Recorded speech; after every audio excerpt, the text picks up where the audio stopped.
Welcome to a video series on mathematical logic. In this video, I'm just going to give a brief introduction to the overall project and plan. So to say what is in this series, well, of course it is mathematical logic, and that means that we are using mathematics to analyze what we call formal languages, formal semantics, and proof systems.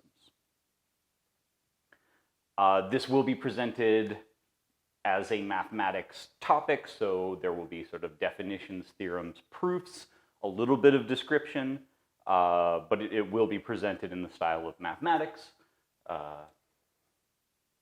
And it is fundamentally a companion to a textbook written by Rautenberg. He has a textbook, A Concise Introduction to Mathematical Logic, so I will be referring to that throughout.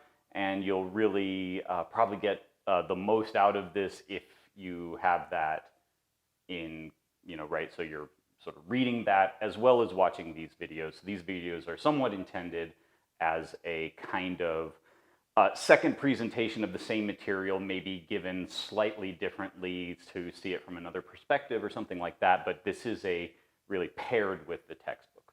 So let's discuss who these videos are for. And to begin with, let's talk about prerequisites. So I will assume that the viewer has already taken a symbolic logic course, or at least has already mastered that material, so I won't be explaining that stuff terribly much. I'll also be going over material that comes from discrete math, set theory, and a course in sort of higher mathematics or foundations or whatever you want to call it. I'll explain some of the stuff that comes from those courses a little bit more, but still it's better if the viewer has already been exposed to that sort of stuff. Again, right, this is sort of presented mathematically and rigorously, so there will be, proofs, and so I will assume that the viewer is at least somewhat comfortable with rigorous mathematical proofs. So exactly which parts of mathematical logic are we going to aim for with this video series? Well, said in terms of what's in the textbook, I am roughly thinking of covering chapters 1, 2, 3.